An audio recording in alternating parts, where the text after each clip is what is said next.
তদানীন্তন কর্তৃত্ববাদী শাসক ক্ষমতায় এসে একের পর এক যেসব পদক্ষেপ নেওয়া তারা শুরু করেছিলেন, সংবিধান থেকে আল্লাহর উপর ঈমান এবং অবিচল আস্থা তুলে দেওয়া, ইসলামী চেতনা, মূল্যবোধ, জাতিসত্তার বিরুদ্ধে একের পর এক নাস্তিক, মুরতাদ, আগ্রাসী আধিপত্যবাদীদের দালালরা যেভাবে ইসলামের শক্তির উপরে হায়নার মতো ঝাঁপিয়ে পড়তে লাগলো, প্রিয় নবীর চরিত্র হরণ করে ব্লগাররা যেভাবে শুরু করলো, এবং যুদ্ধ অপরাধের বিচারের নামে শাহবাগে গণজাগরণ মঞ্চ করে ইতিহাসের সমস্ত ন্যায় বিচার, সুবিচার, মানবাধিকার, আইনের শাসনকে উপেক্ষা করে আব্দুল কাদের মোল্লাকে যাবজ্জীবন দেওয়া হলো।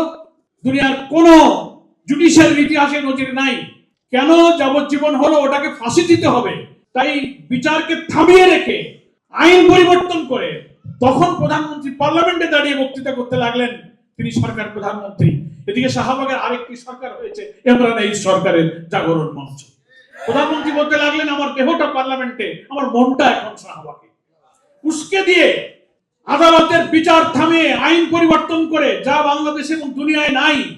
যিনি সাজাপ্রাপ্ত হন তিনি সাজা কমাবার আবেদন করেন, সেই সাজা বৃদ্ধির আইন বানিয়ে তাকে অন্যায়ভাবে ফাঁসি দেওয়া হয়েছে।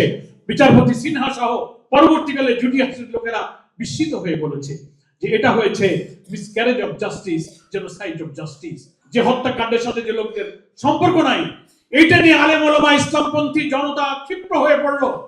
5ই মে এই ঘটনার আগে আধিপত্যবাদী শক্তির বিরুদ্ধে সংগ্রাম, ইসলামী জনতার বিরুদ্ধে কর্তৃত্ববাদী শাসকদের জুলুম নির্যাতন, সংবিধান থেকে ইসলামী চেতনাকে মুছে ফেলার ষড়যন্ত্র এমন ভাবে হচ্ছিল, তার একটা আউটবাস্ট হিসেবে হেফাজতে ইসলামের উদ্যোগে ইসলামী জনতা ঐতিহাসিক এই 5ই মে মহাসমাবেশের ডাক দিয়ে, এবং সেই মহাসমাবেশ কোনো দলের ছিল না। যারা দেশকে ভালোবাসতেন, ইসলামী চেতনাকে ভালোবাসতেন, ইসলামী মূল্যবোধকে পছন্দ করতেন, সকলেই সেদিন এই হেফাজতে ইসলামের সমাবেশে সব কিছু নিয়ে এসে হাজির হয়েছিলেন। নৃশংসভাবে সেদিন সমস্ত বিদ্যুৎ সংযোগ বন্ধ করে দিয়ে প্রায় 2 লক্ষ গোলা বারুদ, আর্মস অ্যামিউনিশন ব্যবহার করা হচ্ছে ওই দিন কালো রাত্রি এই হত্যাকাণ্ডের ব্যাপারে। প্রধানমন্ত্রী বলেন কেউ মরে নাই, হুজুররা সব গায়ে লাল রং মাখিয়ে শুয়েছিল। দেশের প্রধানমন্ত্রী কি পরিমাণ মিথ্যা কথা বলতে পারে?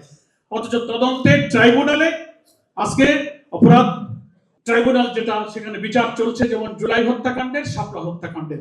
ধীরে ধীরে তদন্তে 62 জনের উপরে হত্যার প্রমাণই পাওয়া গেছে, নিখোঁজ আছে। এজন্য আমরা মনে করি এটা কোনো সাধারণ ঘটনা ছিল না। দীর্ঘকালের ইসলামী জনতার প্রতি যে কর্তৃত্ববাদী সরকারের জুলুম নির্যাতনের একটা বিস্ফোরণ, একটা আউটবাস্ট হিসেবে সেদিন সমস্ত জনগণ ঢুকে দেয়।